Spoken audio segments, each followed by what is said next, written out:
অসমৰ বিভিন্ন বজাৰৰ পাইকাৰী মূল্য এনেধৰণৰ। খাৰুপেটীয়া বজাৰত জলকীয়া প্ৰতি কুইণ্টেলত ন্যূনতম মূল্য ৬,৮০০ টকা, অধিকতম মূল্য ৭,২০০ টকা। বিলাহী ১,৬০০ টকা, ২,০০০ টকা। গাজৰ ১,৬০০ টকা, ২,০০০ টকা। বিট ২,০০০ টকা, ২,৪০০ টকা। বৰপেটা বজাৰত ৰঙালাও প্ৰতি কুইণ্টেলত ন্যূনতম মূল্য ১,০০০ টকা, অধিকতম মূল্য ১,২০০ টকা। ভেন্দি ২,০০০ টকা, ৩,০০০ টকা। বিলাহী ৩,০০০ টকা, ৩,৫০০ টকা। জাতিলাও ১,৫০০ টকা, ২,০০০ টকা। পামহি বজাৰত কেপচিকাম প্ৰতি কুইণ্টেলত ন্যূনতম মূল্য ৫,০০০ টকা, অধিকতম মূল্য ৬,০০০ টকা। আদা ৬,০০০ টকা, ৭,০০০ টকা। ৰঙালাও ১,৫০০ টকা, ২,০০০ টকা। জলকীয়া ৩,৫০০ টকা, ৪,৫০০ টকা। লখিমপুৰ বজাৰত তিতা কেৰেলা প্ৰতি কুইণ্টেলত ন্যূনতম মূল্য ২,৮০০ টকা, অধিকতম মূল্য ৩,০০০ টকা। ভেন্দি ২,৫০০ টকা, ২,৭০০ টকা। জাতিলাও ১,৩০০ টকা, ১,৫০০ টকা।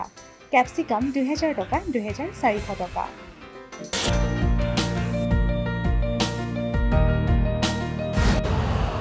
यूरिया का स्वदेशी उत्पादन 70 लाख टन बढ़ाने के लिए 6 उर्वरक संयंत्रों का उद्धार किया जा रहा है।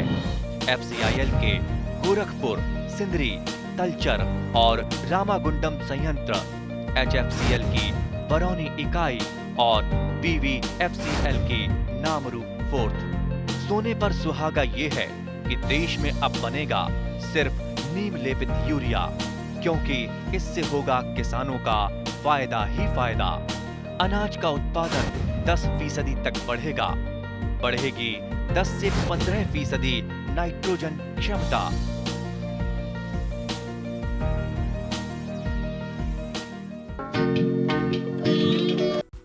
বৰ্তমান যি প্ৰাকৃতিক দুৰ্যোগ দেখা গৈছে সি অতি ভয়ানক ৰূপ লৈছে।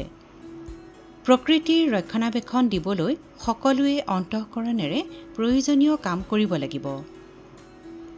খেতিয়ক হিচাপে কৃষি কৰ্মত অকল ৰাসায়নিক দ্ৰব্যৰ ওপৰত নিৰ্ভৰ নকৰি প্ৰকৃতিত আমাৰ গাঁও বা ওচৰে পাজৰে পোৱা জৈৱিক সামগ্ৰী ব্যৱহাৰ কৰি কৃষিকাৰ্য কৰাৰ উপায়, দিহা পৰামৰ্শ প্ৰাকৃতিক কৃষিত আগবঢ়াইছে।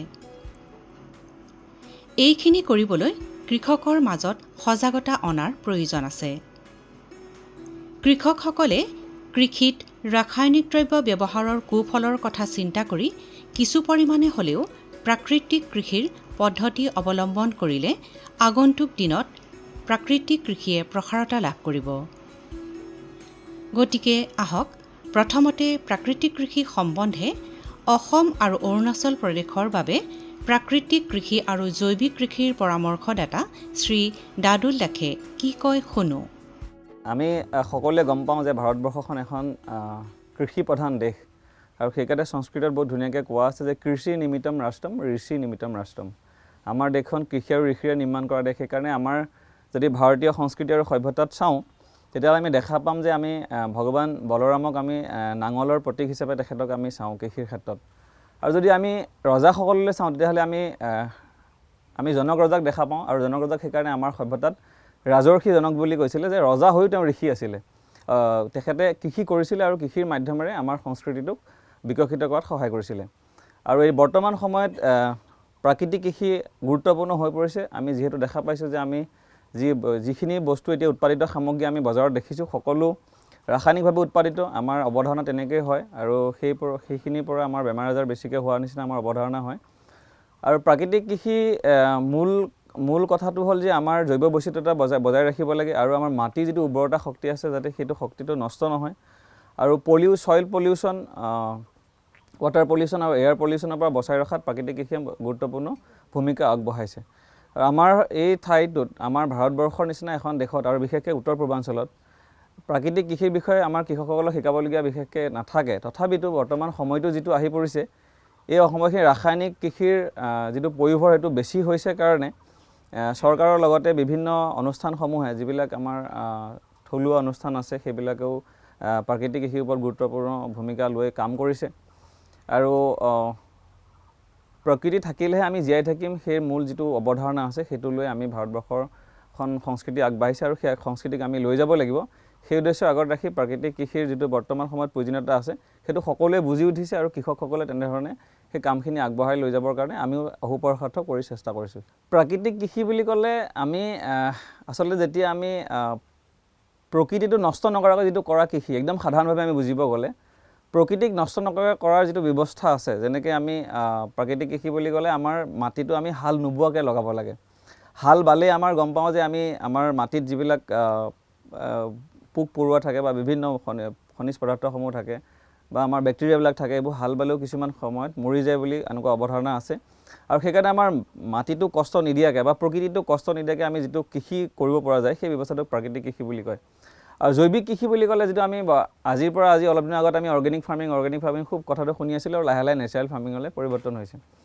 অৰ্গেনিক ফাৰ্মিং বা জৈৱিক কৃষি যিটো হয় সেইটো আমি কেঁচু সাৰৰ পৰা, জীৱামৃতৰ পৰা, বীজামৃতৰ পৰা সকলোবিলাক যিখিনি উপাদান আছে, যিখিনি উপাদান লৈ আমাক কৃষকসকলে তেওঁলোকে খেতিখিনি আগবঢ়াই লৈ যাব পাৰে বা কৃষিখিনি আগবঢ়াই লৈ যাব পাৰে, সেইখিনিক জৈৱিক কৃষি বুলি কোৱা হয়। যেনেকৈ আমি এতিয়া কৃষকসকলৰ ওচৰত যেতিয়া যাওঁ, তেওঁলোকে কয় যে আমি যদি ইউৰিয়া নিদিওঁ তেতিয়াহ'লে আমি কি দিম, তেওঁলোকক বিকল্প হিচাপে আমি কিবা দিবলগীয়া হয়।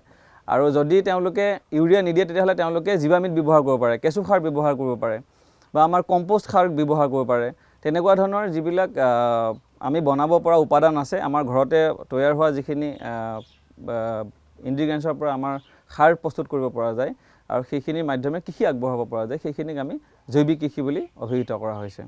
প্ৰাকৃতিক কৃষিত প্ৰয়োজনীয় মূল সামগ্ৰীবোৰৰ ভিতৰত জীৱামৃত, বীজামৃত, শস্য ৰক্ষাৰ বাবে নিমাস্ত্ৰ, ব্ৰহ্মাস্ত্ৰ ঘৰতে প্ৰস্তুত কৰি ল'ব পাৰে।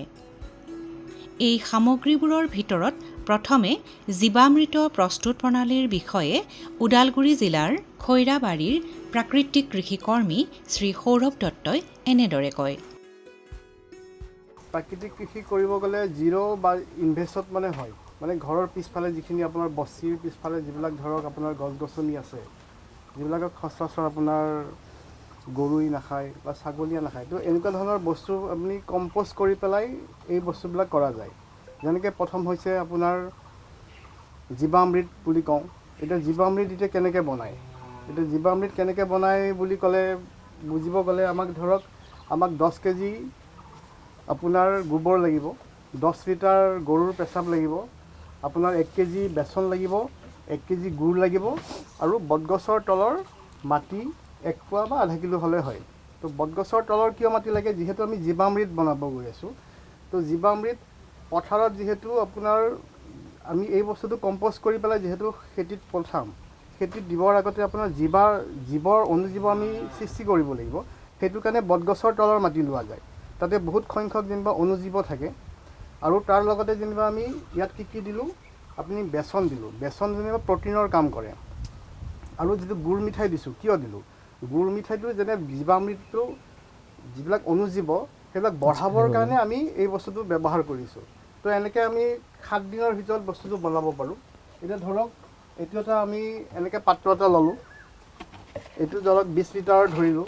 ইয়াতে প্ৰথমতে গৰুৰ গোবৰ দিলোঁ আৰু গৰুৰ পেচাব দি পেলাই ধুনীয়াকৈ মিক্স কৰিলোঁ। তাৰ লগতে আমি বেচন আৰু আমি গৰুৰ গুড় মিঠাই দিলোঁ আৰু লগতে আমি বটগছৰ তলৰ মাটিখিনি দি পেলাই আমি মিক্স কৰিলোঁ।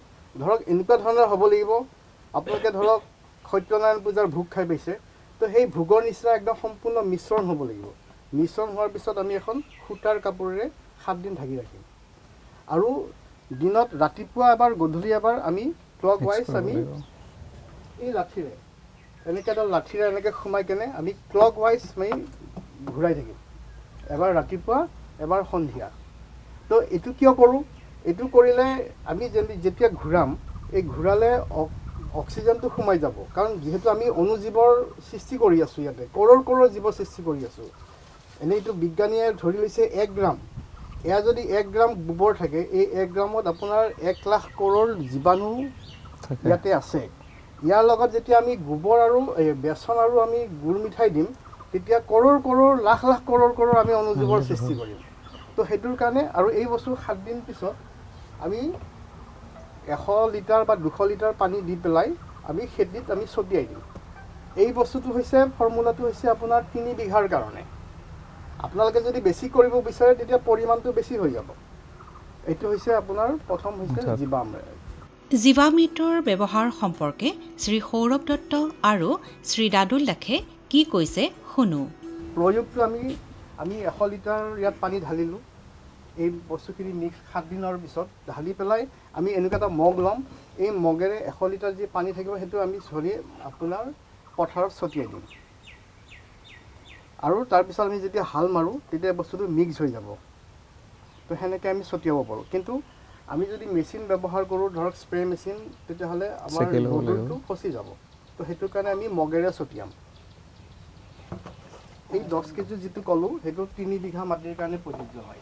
200 লিটাৰটো পানীৰ লগত মিক্স কৰিও দিব পাৰিব। মানে অনুপাতটো এনেকুৱা আছে 1:10। মানে যদি আমি ইয়াৰ 1 লিটাৰ দ্ৰব্য দিওঁ 10 লিটাৰ পানী দিব লাগিব। আৰু যিমানে আমাৰ পানীৰ লগত দিয়া যায় আমি গম পাওঁ যে গোবৰটো যদি আমি পানীৰ লগত দিওঁ ডাইৰেক্টলি আমি বহুত কৃষকবিলাকে এনেকুৱা কৰে যে গোবৰটো নি ডাইৰেক্ট খেতিত দি দিয়ে। আমি চবেই জানো গোবৰত মিথেন গেছ থাকে। আৰু মিথেন থকাৰ লগে লগে যেতিয়া মিথেনটো ডাইৰেক্ট ওলাব আৰম্ভ হয় গছপুলিটো মাৰি দিয়ে বা কেতিয়াবা আমি মৰি যোৱা দেখা পাওঁ। আৰু সেইকাৰণে সদায় আমি গোবৰটো দিলেও পানীৰ লগত ঘুলি দিব পাৰিলে পানীত অক্সিজেনৰ পৰিমাণটো পানীত বাঢ়ি যায়। আৰু আমাৰ খেতিৰ কাৰণেতো খুব ভাল, কম সময়ত আমাৰ গছে এবজৰ্ব কৰিব পাৰে। আৰু চেম তেনেধৰণে যদি আমি পানীৰ লগত দিওঁ তেতিয়াহ'লে আমি কম সময়ত জীৱাণুবিলাক আমাৰ মাটিত যাব। আৰু জীৱাণুবিলাকে যিবিলাক খাদ্যমৌল আছে মাটিৰ পৰা যিখিনি খাদ্য গ্ৰহণ কৰিব লাগে গছবিলাকে আৰু খাদ্যমৌলবিলাকৰ শক্তি বৃদ্ধি কৰাত কাম কৰিব আৰু আমাৰ যিমান পাৰে খাদ্যমৌলবিলাক বঢ়াত সহায় কৰিব, যিবোৰ আমি সূক্ষ্ম জীৱাণু বুলি কওঁ। বীজামৃত প্ৰস্তুত প্ৰণালী সম্পৰ্কে শ্ৰী সৌৰভ দত্তই প্ৰদৰ্শন কৰি কি কৈছে শুনো। ধৰক এইটো 10 লিটাৰ খাব। 10 লিটাৰ ধৰা জোখা এটা পাত্ৰ ল'ম, যিকোনো পাত্ৰ ল'ম। প্লাষ্টিকৰ হ'লে বেছি ভাল হ'ব, মাটিৰ কলহ হ'লে বেছি উত্তম, তাতকৈ আৰু উত্তম নাই আৰু। যা নহওক এতিয়া আমি প্লাষ্টিকৰ বাচন এটা ল'লোঁ, 5 লিটাৰ ল'লোঁ। ইয়াতে আমি 1 কিলো গৰুৰ গোবৰ দিম, আমাৰ দেশী গোবৰ, আৰু 1 লিটাৰ দিম আমি গোমূত্ৰ। আৰু লগতে আমি 5 গ্ৰাম চূণ দিম। এই চূণটো আমি মিক্স কৰি দিম। এইটো বস্তু মিক্স কৰি পেলাই আমি সম্পূৰ্ণ দি আমি 24 ঘণ্টা আমি ইয়াক ৰাখি থৈ দিম। 24 ঘণ্টাৰ ফলত তাৰ পিছদিনাখন আমি যদি বীজ শোধন কৰিব লাগে বা আমি যদি পথাৰত বীজ ছটিয়াব লাগে, ইয়াতে আমি ধৰক 2 মিনিট সময় ৰাখি পেলাই আমি মেলি দিব পাৰোঁ। তো এনেকৈ বীজামৃত কৰা হয়। তেতিয়াহ'লে যোনে যিকোনো ধৰণৰ বেক্টেৰিয়া আছে, যদি ধৰক আমাৰ বীজটোত যদি কিবা ধৰক বেক্টেৰিয়া থাকে, তো সেইবিলাক এই বীজামৃতত ধ্বংস হৈ যাব। আৰু যেতিয়া আমি পথাৰত ছটিয়াম তেতিয়া ধুনীয়াকৈ তাৰ গ্ৰোথটো বাঢ়িব। এইটো বীজামৃতৰ মূল কাৰণ হৈছে এইটো। লগতে ঘন জীৱামৃত সম্পৰ্কেও শ্ৰী দত্তই এনেদৰে কয়। জীৱামৃত যেনেকৈ বনায় ঠিক তেনেদৰে আমি ঘন জীৱামৃত বনাম। তো ঘন জীৱামৃত আমি ধৰক বাৰিষা সময়ত যদি আমি জীৱামৃতটো বনাব নোৱাৰোঁ, তাৰ বিকল্প কি হ'ব? ঘন জীৱামৃত। তো ঘন জীৱামৃত বনোৱাৰে একদম সহজ পদ্ধতিত বনাব পাৰি। তো প্ৰত্যেকটো খেতিয়কে সেনেকৈ বনাব পাৰিব। আৰু এইটো এনেকৈ পেকেট কৰি 6 মাহলৈ ৰাখি থ'ব পাৰিব। যেতিয়াই সুবিধা তেওঁলোকে দিব পাৰিব। আৰু এইটো ধৰক মানুহৰ কিটচেন গাৰ্ডেনিং আছে, টেৰেছ গাৰ্ডেনিং আছে। তো তেনে ক্ষেত্ৰত এই ঘন জীৱামৃতটো তেওঁলোকে নিজৰ শস্যত ছটিয়াব পাৰিব। টাবত হওক ক'ৰবাত হওক সেনেকৈ ছটিয়াব পাৰিব। তো এইটো কেনেকৈ বনায়? তো এইটো বনালে প্ৰথমতে আমাক 100 কিলো গোবৰ লাগিব। 100 কিলো গোবৰৰ লগত এখন এনেকুৱা আমাক প্লাষ্টিক চিট লাগিব। গোবৰটো আমি প্লাষ্টিক চিটখনত ঢালি ল'ম। ঢালি লৈ পেলাই আমি বেচন আৰু গুৰ মিঠাই অলপ গৰুৰ পেচাবৰ লগত আমি মিক্স কৰি ঘুলি ল'ম। ঘুলি পেলাই আমাক ইয়াত কিমান লাগিব? 5 লিটাৰ গৰুৰ পেচাব লাগিব। 5 লিটাৰ যিহেতু আমি 100 কিলো গোবৰটো প্লাষ্টিক চিট এখনত ঢালি লৈছোঁ। ঢালি লৈ পেলাই আমি এই গোবৰটো মিক্স কৰিম। মিক্স কৰাৰ লগতে আমি বেচন আৰু যি গুৰ মিঠাই আছে এইটো মিহলি পেলাই এই গৰুৰ পেচাব গোবৰখিনিৰ লগত আমি ধুনীয়াকৈ ময়দা যেনেকৈ মাৰে ঠিক সেনেকৈ ধৰক মাৰি ল'ম। মাৰি পেলাই আমি 24 ঘণ্টা এই প্লাষ্টিক চিটখন আমি ঢাকি থ'ম। গোবৰখিনি 24 ঘণ্টা ৰাখি থৈ দিম। তাৰ নেক্সট দিনাখন কি কৰিম? আকৌ বস্তুটো খুলি পেলাই অলপ এনেকুৱা লাড্ডু কৰিম, বা আপুনি যদি এনেকৈ চেপেটাও কৰিব বিচাৰে চেপেটা কৰি পেলাই আমি ছায়া জেগাত আমি মেলি দিম। শুকোৱাৰ পিছত ই ধৰক আপোনাৰ 10-12 দিনৰ ভিতৰত ই ধুনীয়াকৈ শুকাই যাব। শুকাই পেলাই আমি বস্তাত ভৰাই আমি ষ্ট'ৰ কৰি দিব পাৰিম। যেতিয়া আমাক দৰকাৰ তেতিয়া আমি ধৰক বস্তুটো খুন্দি পেলাই আমি গছৰ গুৰিত দি দিব পাৰিম। আৰু এইটো ধৰক বিক্ৰীৰ কাৰণেও বহুত ভাল, আপুনি বিক্ৰীও কৰিব পাৰে। আৰু এই ঘন জীৱামৃত কৰি আপুনি স্বাৱলম্বীও হ'ব পাৰে। পোক পৰুৱা নিয়ন্ত্ৰণৰ বাবে নিমাস্ত্ৰ, ব্ৰহ্মাস্ত্ৰ বা বীজামৃত ব্যৱহাৰ কৰিব পাৰে। বীজামৃতৰ দ্বাৰা বীজ শোধন কৰিলে কি লাভ হয় আৰু পূৰ্ণিমা অমাৱস্যাত পোক নিয়ন্ত্ৰণত গুৰুত্ব দিব লগাৰ কথা প্ৰাকৃতিক কৃষি আৰু জৈৱিক কৃষিৰ পৰামৰ্শদাতা শ্ৰী দাদুল দাসে এনেদৰে কয়। এইটো বীজামৃতৰ মাধ্যমেৰে আমি যেনেকৈ কঠীয়া লগালে আমি গম পাওঁ যে প্ৰথম চবতকৈ ডাঙৰ কথা হ'ল আমাৰ মাটিত থকা কিছুমান পোক পৰুৱা আছে যিবিলাকে আমাৰ ধানৰ গজালিবিলাক খাই বা আমি ৰঙালাও গুটি লগাওঁ, যিকোনো গুটি লগালে ধানৰ গজালিবিলাক কোমলীয়া গজালিবিলাক খাই নষ্ট কৰে। আৰু আমি দেখা পাওঁ যে ধান ছটিওৱাৰ লগে লগে আমি কপৌ ভাটৌ এনেকুৱা ধৰণৰ চৰাইবিলাকো আহি আমাৰ ধানবিলাক খায়। আৰু কৃষকবিলাকে গম পায় যেতিয়া আমি বজাৰৰ পৰা বীজ কিনি আনো বীজৰ দাম কিমান। যদি যিবিলাকে বড়ো খেতি লগায় তেওঁলোককতো আমি কৃষকবিলাকক প্ৰায়ে কওঁ যে তেওঁলোকে 1 কেজি ধান খুব বেছি 500 টকাত কিনে বা 400 টকাত কিনে, যদি তাৰ পৰা 1 পোৱা ধানো চৰাই খাই দিয়ে তেতিয়াহ'লে তেওঁলোকৰ বহুত লষ্ট হয়। আৰু এই বীজামৃতে আৰু এটা ডাঙৰ কাম কৰে, আমি গম পাওঁ যে আমাৰ গৰু মূত্ৰ আছে, গৰু মূত্ৰটোত যথেষ্ট পৰিমাণে ছালফাৰ আৰু এমনিয়া থাকে। আৰু ছালফাৰ আৰু এমনিয়া থকাৰ কাৰণে অত্যন্ত গোন্ধায়, তাৰ এটা গোন্ধ হ'লে আমি হাতত লাগিলেও আমি চাবোন মাৰি ধুলেও হাতৰ পৰা গোন্ধটো নাযায়। আৰু যেতিয়া আমি বীজামৃত বনাই পিনে আমি ট্ৰিটমেণ্ট কৰা যায়, চিড ট্ৰিটমেণ্ট বুলি কয়, তো বীজামৃতটোক যদি ইংৰাজীত কওঁ আমি চিড ট্ৰিটমেণ্ট হয়। বীজামৃত বীজৰ অমৃত যেতিয়া আমি দিয়া যায় আৰু সেই পোক পৰুৱাবিলাকেও তাৰ পৰা যেতিয়া এমনিয়া আৰু ছালফাৰৰ গোন্ধ পাব সি কোনো কাৰণত তাক নাখায় বা তাক নষ্ট নকৰে। আৰু চৰাই চিৰিকটিবিলাকো আহি এবাৰ যেতিয়া সি মুখত ল'ব আৰু যেতিয়া এমনিয়াৰ গোন্ধ পাব, ছালফাৰৰ গোন্ধ পাব, সি কোনো কাৰণ আৰু সেইটো এবাৰ নাখায়। আৰু সেইকাৰণে আমি যিখিনি কঠীয়া লগাওঁ সেই কঠীয়াখিনি ডেভেলপমেণ্ট হোৱাত খুব সহায় কৰিব আৰু পোক পতংগৰ পৰা বচাই ৰখাত সহায় কৰিব। তাৰ উপৰিও আমি যিটো জৈৱিক কীট নিয়ন্ত্ৰক পোৱা যায় যে পোক পতংগ খেদিবৰ কাৰণে, যিহেতু আমি খেতি লগালে পোক পতংগ লাগিবই আৰু পোক পতংগ কৃষকসকলৰ ডাঙৰ সমস্যা। আৰু সেইকাৰণে আমাৰ যিটো ভাৰতীয় যিটো সংস্কৃতি আছে, ভাৰতীয় যিটো বিজ্ঞান আছে, সেই বিজ্ঞানটো এনেকুৱা কয় যে পোক পতংগ সদায় পূৰ্ণিমা অমাৱস্যাৰ সময়ত পোক পতংগৰ প্ৰজনন ক্ষমতা বৃদ্ধি হয় আৰু সেই সময়ত কণী পাৰে।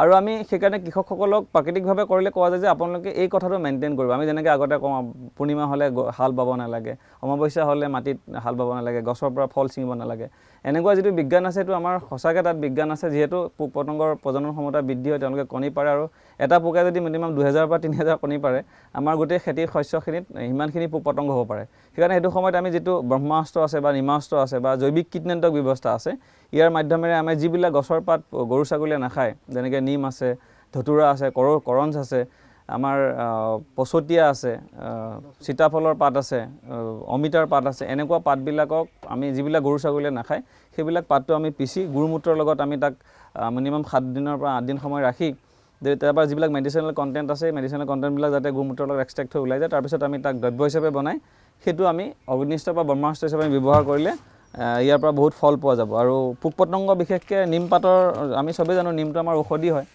আৰু নিমটো এণ্টি ফাংগেল হয়, এণ্টি বেক্টেৰিয়েল হয়। সেইকাৰণে নিমৰ পৰা বহুখিনি বেমাৰৰ পৰা আমি কৃষকসকলক খেতিত তেওঁলোকে ব্যৱহাৰ কৰি ইয়াৰ পৰা সমস্যা সমাধান কৰিব পাৰে। অসমত কেঁচুসাৰ উৎপাদনৰ ক্ষেত্ৰত 2002 বৰ্ষৰ পৰাই প্ৰমুখ ভূমিকা লোৱা খেতি কৰি ভালপোৱা ভালুকমাৰীৰ মধ্য ইংৰাজী বিদ্যালয়ৰ শিক্ষক শ্ৰী ঘনশ্যাম উপাধ্যায়ে তেখেতৰ অভিজ্ঞতাৰে কেঁচুসাৰৰ ক্ষেত্ৰত এনেদৰে কয়।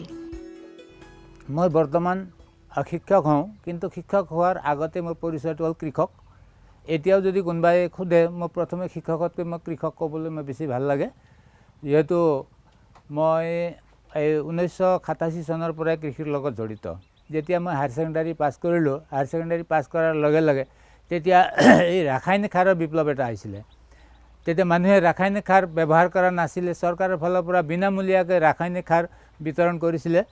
তেতিয়া সেই সাৰ আনি মই কৃষিত ব্যৱহাৰ কৰোঁতে যথেষ্ট পৰিমাণে শস্য উৎপাদন হৈছিলে। প্ৰথমতে 2 মোন 3 মোন ইয়াতে আমাৰ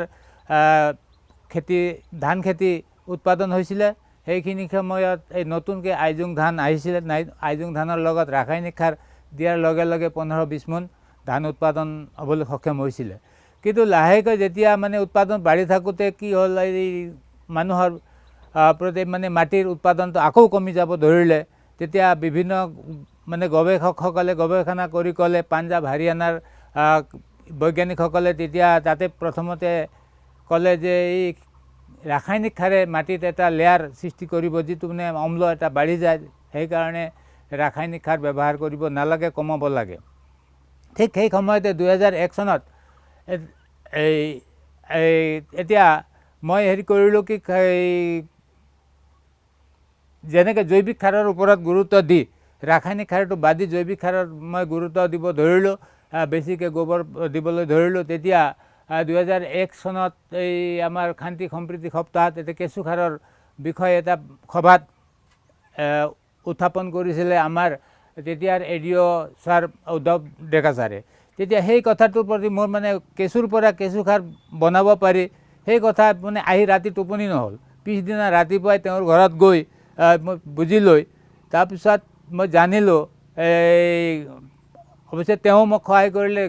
যোৰহাট ইউনিভাৰ্চিটি কৃষি বিশ্ববিদ্যালয়ৰ বৈজ্ঞানিক ডক্টৰ দীপজ্যোতি ৰাজখোৱাৰ লগত যোগাযোগ কৰি তেওঁ মানে পৰামৰ্শ দিলে। লগে লগে মোৰ বনাবলৈ ইচ্ছা গ'ল।